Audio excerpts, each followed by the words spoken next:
so many of you. I was away last week on retreat, similar to Kusala Baby, but yeah, good to see Claire over there. Rachel Austin Sadhu. Good to see you, sister. And yeah, Nicola, yeah, some people that I haven't seen for a bit. Yes, but just before I introduce the second half of the evening, I want to invite Padmasaki, who has some announcements to share with us. So over to you, Padmasaki. So looking up to what's coming up for the next few times.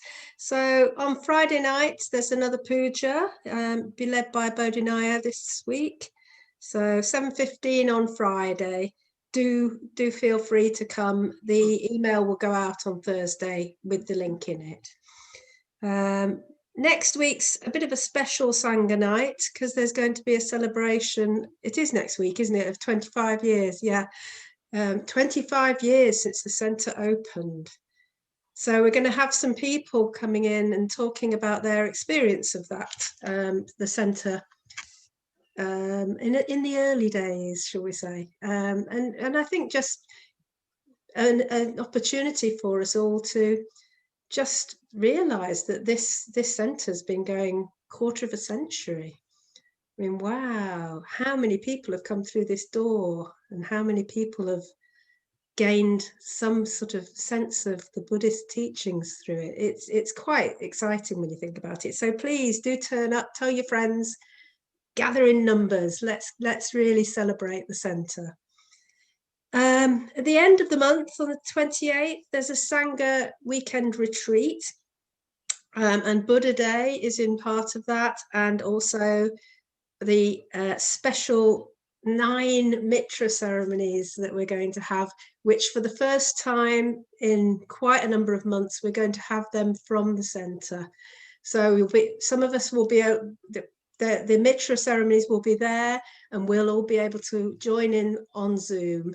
So that will be quite an exciting time. You may have had the email about the shop. Please, if you want to give a gift or just send a card, send it to the centre, or let us know an email what gift you'd like to bring to give and who to. So also as part of that festival, as part of that weekend, there will be there's a section where we're going to have some readings, but we'd also like to share images, short videos of your own personal connection to the Buddha, whether it's through your rupa, your Buddhist image. You might have a figure that you have in the house. You might just have a picture of the Buddha, or something that to you sets your heart turning towards the Buddha. So if you do have anything like that and you'd like to share it with the rest of the Sangha, just do a short video or send us even a photo. It's fine. And we will be interspersing that with readings of the Buddha, from the Buddha, the Buddha's life story. So it would be lovely to see as many of you as possible. So that any of those videos or pictures, send them to info@nottinghambuddhistcentre.org, and you'll see them there on the day. So you can join in with in more than one way on this weekend. So I hope to see you then. And I don't think I've missed anything else out. No, nobody's shouting. So that's my bit over. Thank you very much, Padmasaki.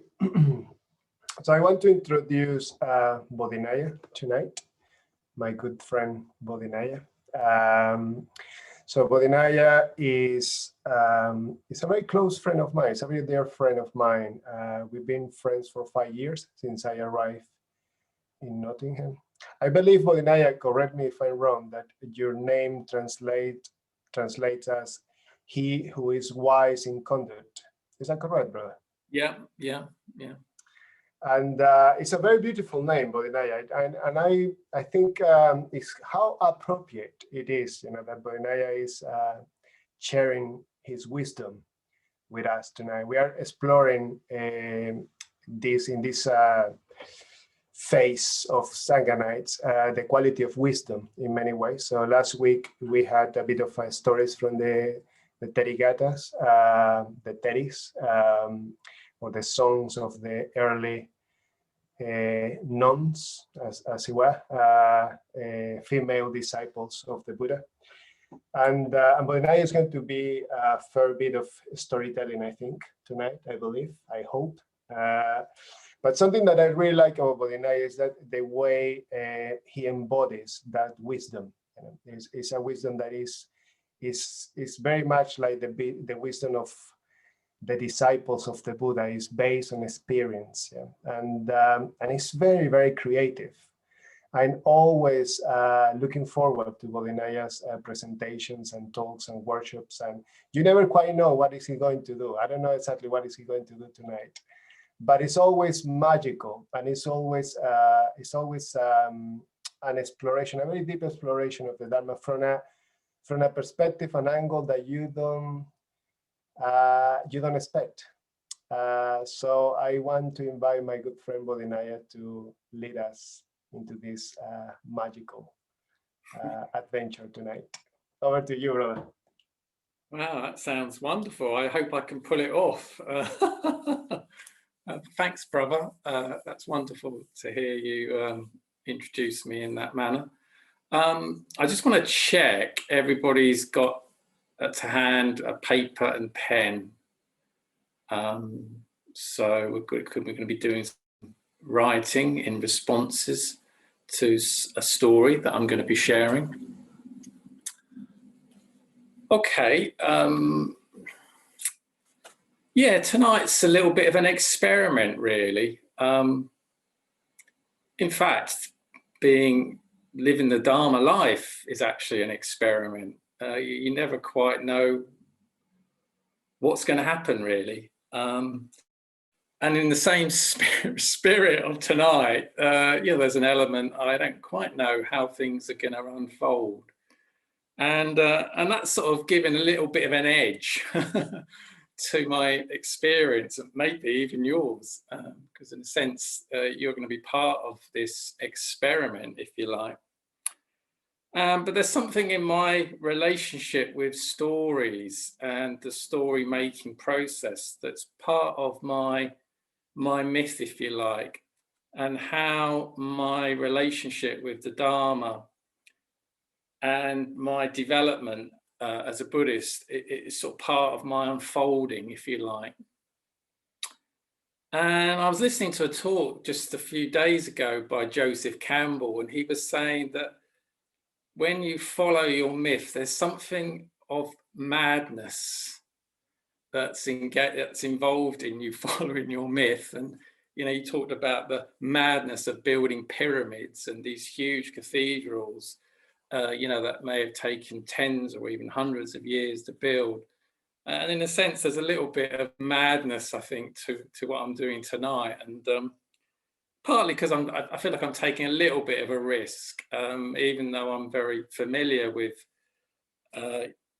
playing with stories and helping people find meaning from stories. But there's a sort of certainly an edge to my experience, which actually helps me be more present, if I'm honest. So R.A. Varchin talked about wisdom. And in some ways tonight, my hope is that some of the experiential activities that we'll be doing will help you find some of your wisdom. And I guess indirectly, I am sort of sharing some of my wisdom, because I find that through stories and exploring my response to stories, I just find them very engaging. And I just love the act of discovery, discovering something new. And I really like to engage my emotions. In some ways, I'm not particularly intellectually driven. And in some ways, that has caused some tensions for me at times. But I have found stories a particularly helpful way for me to engage my practice as a Buddhist. So unfortunately, I've got a few notes on my phone, so that was the only way I could make this work. So bear with me. So on that sort of theme of wisdom, I'm sort of following on a little bit from what Kama Siri said last week. And she talked about that wisdom is not just the territory of the intellect alone. So in a sense, wisdom can be found in stories too. And in a sense, that's the journey I'm hoping to take you on tonight. So I'm just going to say a little bit sort of generally about stories, and then I'm going to share a particular story, and then we're going to develop our responses to it, just to set the scene. So stories, yeah, they really help us to engage our emotions, our intuition, our imagination, and it's not that the intellect alone is necessarily wrong. It's about finding more balance in our experience. So as some of you,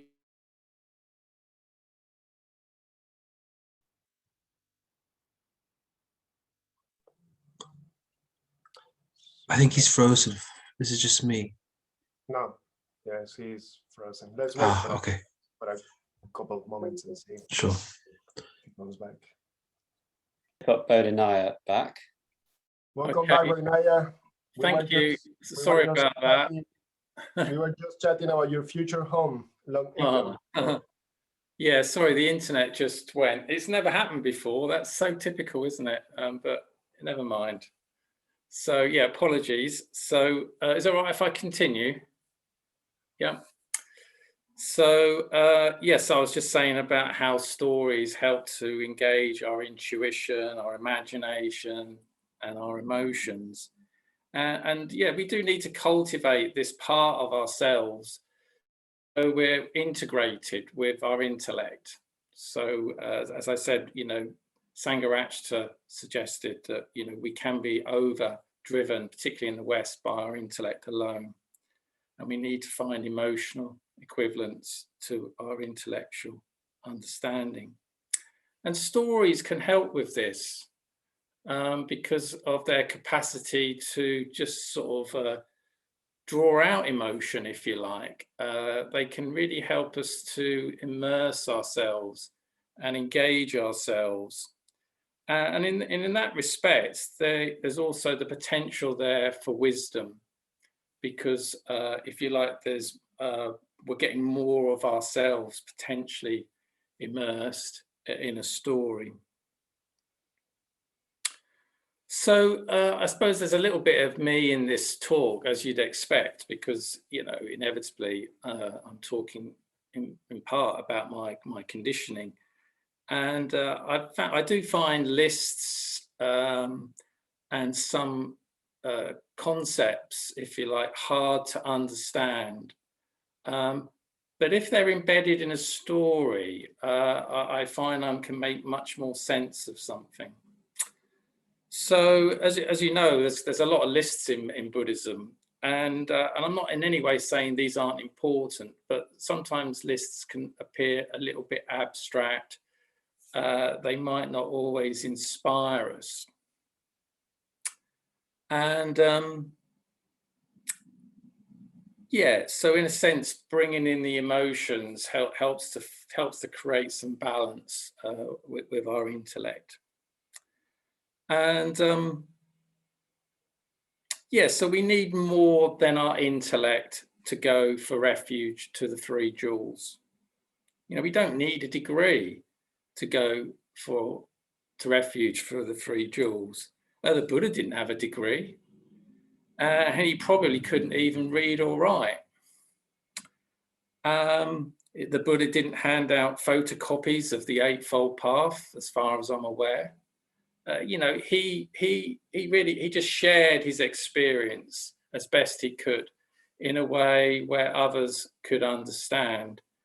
And it's quite likely he would have shared stories, because stories they're kind of very rich, and I certainly find it easier to remember a story and its embedded wisdom than I might lists or other kind of concepts that for me might appear rather abstract. And of course, at some point in the history of Buddhism, scholars began to write down the Buddha's teaching, but certainly in the earlier years of the Buddha and the hundreds of years after, the oral tradition continued. And of course, storytelling has an oral tradition. Stories are often passed down from one generation to another to instill this sort of special kind of wisdom.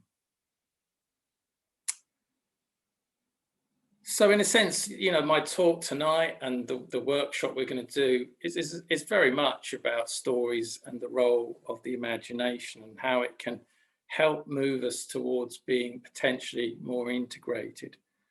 And of course, I'm always looking for a reason to bring in Albert Einstein, who talked about how in his opinion, imagination is more important than knowledge. Yeah. And in a sense, Bhante sort of hints at this as well, that we need an imaginative identification with others. That ability to put ourselves in someone else's shoes is what helps to connect us. Paramananda talks about the imagination is whatever connects us with ourselves and with others. So as I said, most people can remember a story. And stories can help bring balance, if you like, to a potential overemphasis on the intellect. And of course, one of the other benefits of stories, which is particularly my favourite, is that they can be interpreted many, many ways. They're not static. You can read or hear a story one week, and then 3 or 4 weeks or 3 or 4 years later, you hear the story again, and it might have a very different meaning. The story that I'm going to be sharing tonight will be interpreted very differently by us all. Yeah.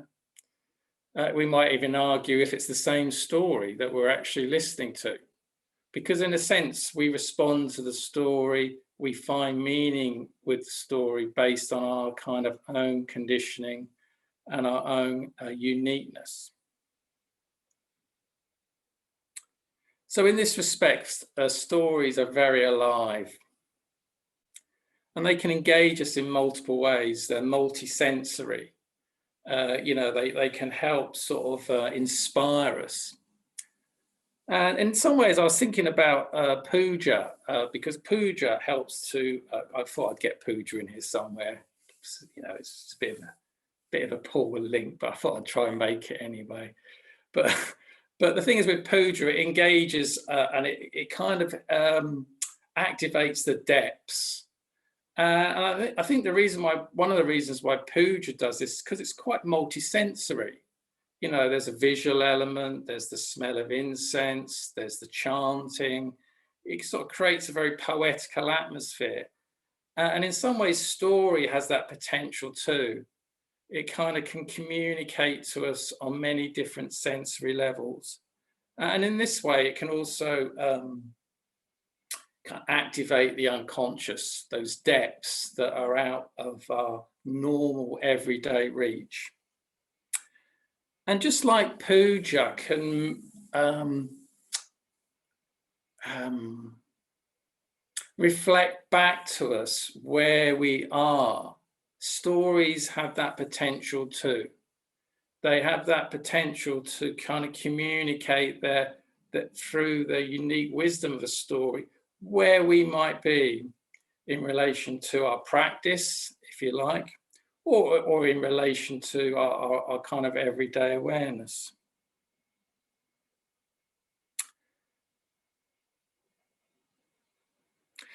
So yes, as I said earlier, I find stories I seem to respond to stories, and I don't find some factual elements of the Dharma particularly easy.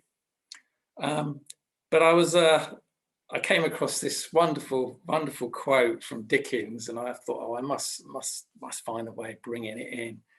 And it's at the beginning of Hard Times, where we've got this teacher who's telling us his teaching philosophy. And it sort of captures my imagination in lots of ways. So respond to it as you will. So I'm just going to read the little bit now. Or he's addressing, I don't know who he's addressing, but he's articulating his philosophy. Now, what I want is facts. Teach these boys and girls nothing but facts. Facts alone are what's wanted in life. Plant nothing else and root out everything else. You can only form the minds of reasoning animals upon facts. Nothing else will ever be of any service to them. So that's sort of quite a dry, isn't it? Quite a dry philosophical approach to teaching. And of course, I'm bringing it in with a sense of playfulness as well. But we do need to be inspired. You know, if we are going to make progress in our Dharma life, we have to sustain our inspiration. We have to evoke the emotions, the intuition, as well as the intellect alone. And a story has that capacity to do that. It has the capacity to keep that fountain, that spring of sustenance and inspiration that we need in order to sustain ourselves through the sometimes very challenging aspects of living the Dharma life. So we are storytelling creatures. Gregory Bateson, who was a very famous anthropologist, was once asked, how do we know when computers have taken over the world? And he responded, when the computer responds, let me tell you a story. And I think there's something sort of quite potent about that you know, we are storytelling people. You know, stories are how we make sense of our experience. And of course, you know, we all have a sense of our own story. And of course, sometimes that story can work against us if we start to cling to it. But we do make sense of our experience through stories. Okay, I think I've said enough. I'd like to tell you a story now.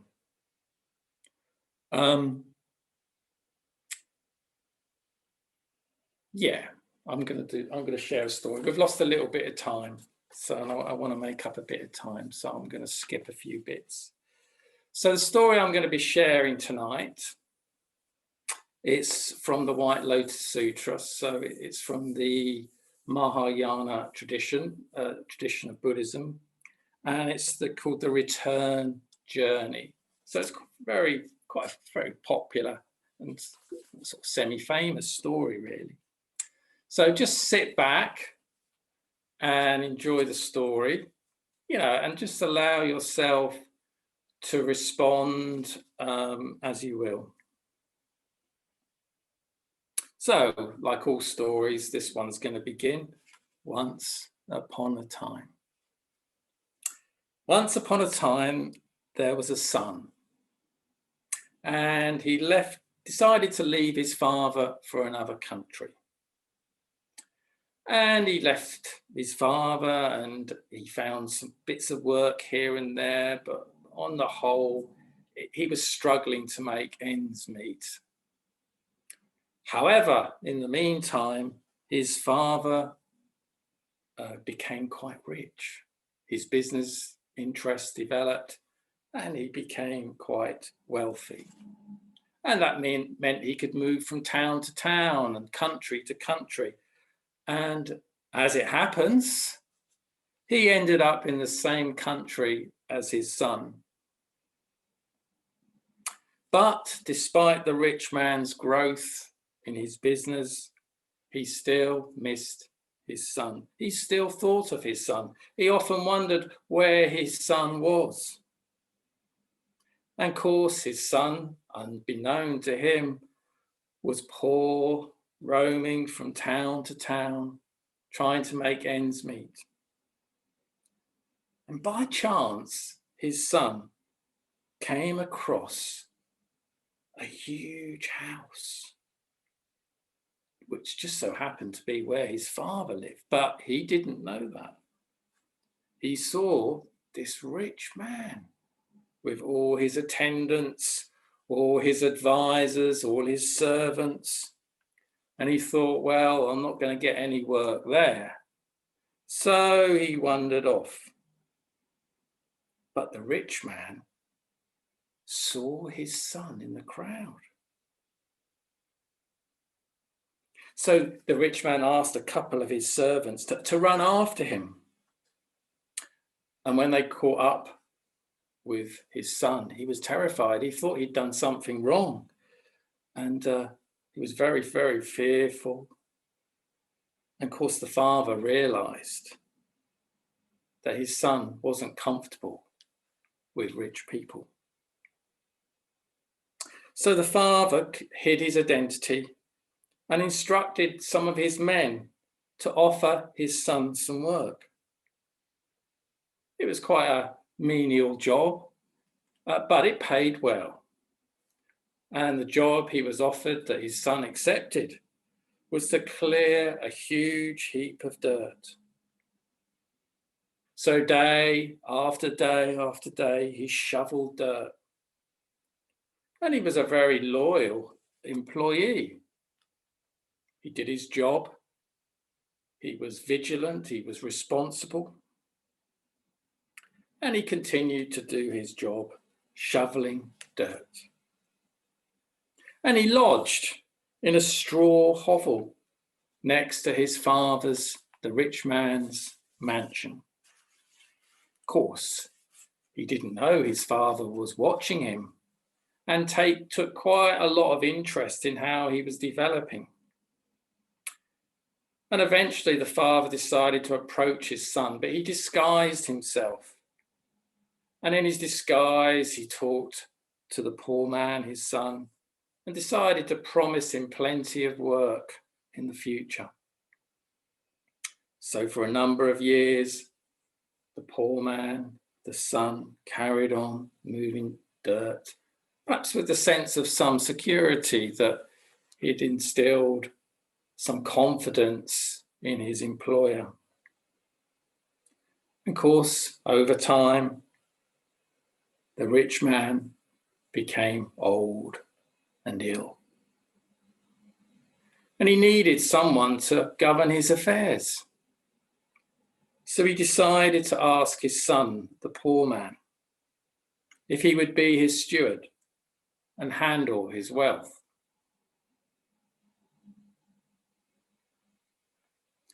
And over time, the father continued to watch his son become more accustomed to handling riches. He became more comfortable dealing with merchants and businessmen and businesswomen, and he just became a little bit more at ease operating in the world of wealth. And as time moved on, the rich man realized that his death was approaching. So one day he sent for all the people of the city, the merchants, the bankers, the tailors, the craft people. They all gathered round his mansion.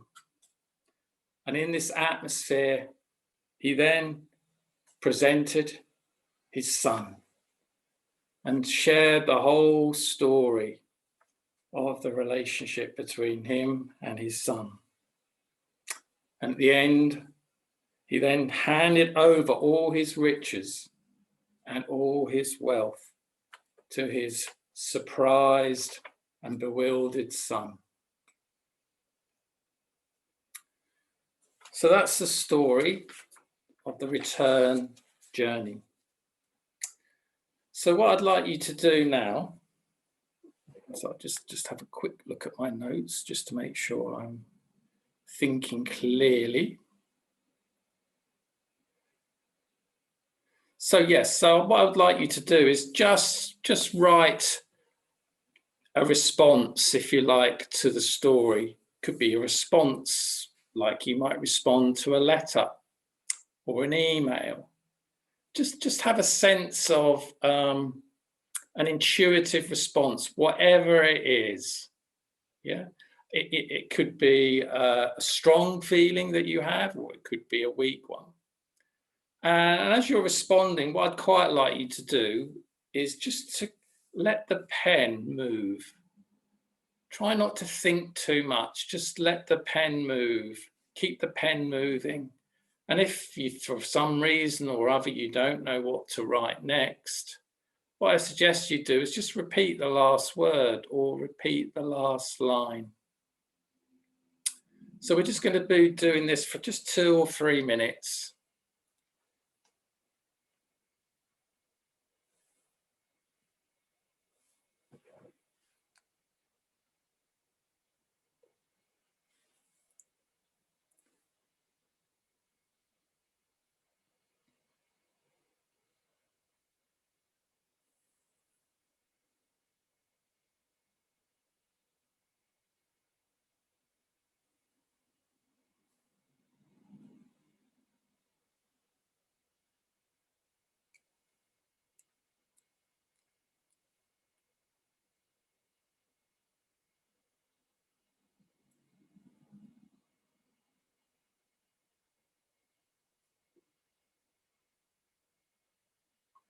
Again, just keep the pen moving. Don't worry about spelling or commas or punctuation. Just follow the pen. Let the pen lead you.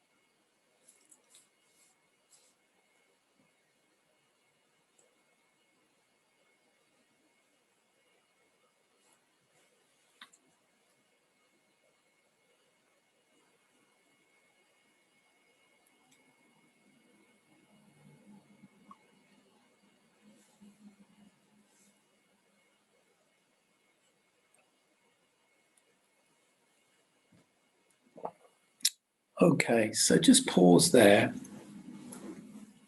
So in some ways, that was a little bit of a sort of a warm up for what's to come. Because what I'd like you to do now is I want you to think about which of the character in the story that you might like to imagine being, if you like. So we've got the father and the son. So you could stay with those genders, or it could be a mother and a daughter. That would work just as well. We've also got a servant. We've also got some of the rich man's advisors who kind of made themselves known in the story. And we've also got the crowd. So what I'd like you to do is just think about which of those characters that you might like to be. Because what you're going to be doing in a moment is you're going to be writing as if you are one of those characters.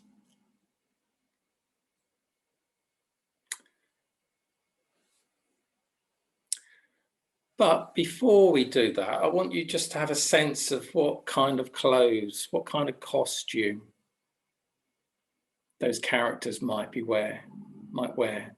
Clearly, some are going to be wealthier than others.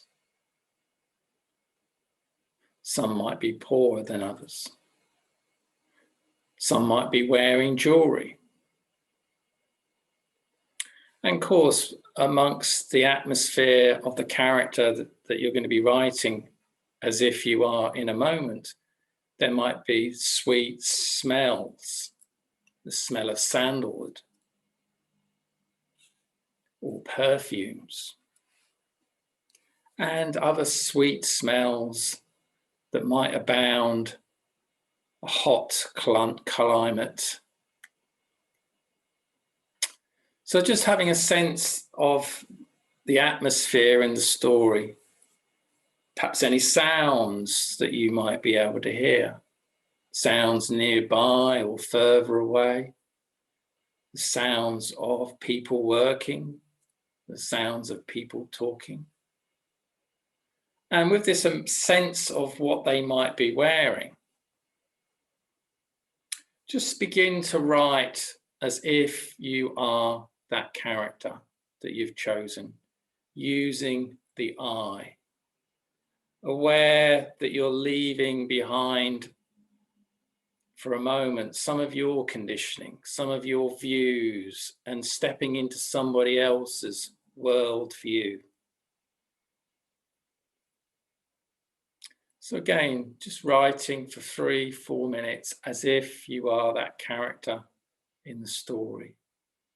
You might have a sense of what you can see, hear, or smell.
Okay, so just pausing there for now, and maybe just have a little read of what you've written. So just reading it through, just noticing where your curiosity and your fascination lies.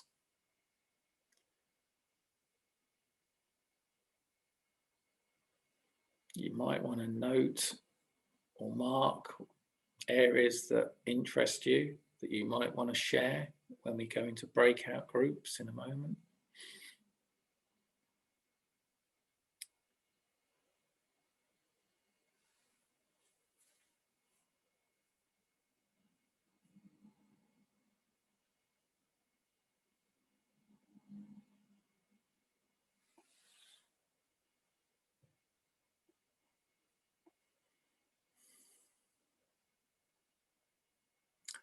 Okay, so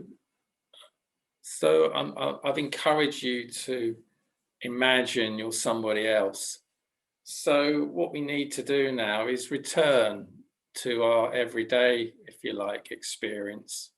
So you're leaving behind, if you like, a particular experience, a particular view that might be embedded in the character that you've been exploring.